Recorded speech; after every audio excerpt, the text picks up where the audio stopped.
కృష్ణ కృష్ణ హరే హరే హరే రామ హరే రామ రామ రామ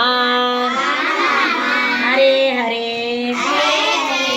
భగవద్గీత నేర్చుకుంటారా మీరందరూ? నేర్పిస్తాను. అందరి చేతులు ఎత్తండి. ఎవరెవరు నేర్చుకుంటారు భగవద్గీత? భగవద్గీత నేర్చుకుంటారు. Very good. మీరందరూ గుడ్ గర్ల్స్, గుడ్ బాయ్స్, బాగా నేర్చుకుంటున్నారు. భగవద్గీతలో ఎవరున్నారు? శ్రీకృష్ణ భగవానుడు. చెప్పండి. శ్రీకృష్ణ భగవానుడు ఉన్నాడు అనమాట. శ్రీకృష్ణ భగవానుడు చెబుతాడు భగవద్గీత. అర్థమైందా? ఎవరు చెప్తారు? శ్రీకృష్ణ భగవానుడు. మీ ఇక్కడ స్కూల్ పేరేంటి? లిటిల్ ఆర్ట్స్ ఆశ్రమమేనా? లిటిల్ ఆర్ట్స్ ఫౌండేషన్ స్కూల్, అంతేగా? ఓకే. మీరందరూ ధర్మబద్ధంగా ఉంటారా? ధర్మబద్ధంగా చెప్పండి. ధర్మో రక్షతి రక్షితః. ధర్మాన్ని మనం కాపాడితే ఆ ధర్మమే మనల్ని కాపాడుతుంది. అందుకని ధర్మంగా జీవించాలన్నమాట. చెప్పండి. నీతి నిజాయితీలతో జీవించాలి. అంటే చక్కగా అసత్యం పలకూడదు, అబద్ధాలు ఆడకూడదు, నిజమే పలకాలి. అర్థమైందా? రాములు వారి అడుగుజాడల్లో మనం నడవాలి. చెప్పండి. రాములు వారి అడుగుజాడల్లో మనము నడవాలి. అందుకని చూడండి, మీరు బాగా పెద్ద అయ్యాక మంచి మంచి చదువులు చదువుకోవాలన్నమాట.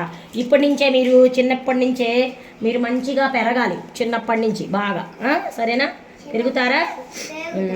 ఓకే. తర్వాత ఇదిగో చూడండి. ఇదిగో భగవద్గీత. ఇదిగో భగవద్గీతలో ఎవరెవరు ఉన్నారు చూడండి. కృష్ణుడు, అర్జునుడు. కృష్ణుడు ఉన్నాడు, అర్జునుడు ఉన్నాడు అనమాట. అంటే శ్రీకృష్ణ భగవానుడు బోధిస్తున్నాడు. ఎవరికి చెప్తున్నాడు? అర్జునుడికి చెప్తున్నాడు భగవద్గీతని. అర్థమైందా? అంటే అర్జునుడికి ఒక్కడికే కాదు, మనందరికీ బోధిస్తున్నాడు అనమాట భగవద్గీతని. అంటే భగవద్గీతలో తెలుసుకోవాల్సినవి చాలా ఉన్నాయన్నమాట. ఎలా జీవించాలి అంటే చూడండి, మనం జీవించడం అందరం జీవిస్తాం, కానీ ధర్మబద్ధంగా జీవించడం వేరు. అర్థమైందా? ధర్మబద్ధంగా జీవించాలన్నమాట.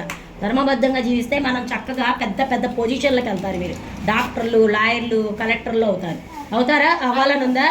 బాగా చదువుకోవాలని. అది అందుకని మనం అలా జీవించాలంటే ఏం చేయాలి? చిన్నప్పటి నుంచే భగవద్గీత నేర్చుకోవాలి. చెప్పండి. భగవద్గీత అమృతంతో సమానం. అమృతం. చెప్పండి. గీతామృతం. ఇట్లా కూర్చోమ్మా. ఇలా బాస పెట్టేసుకొని చేతులు కట్టుకోండి అందరు. గీతామృతం. గీతామృతం అనమాట. సరే చూడండి.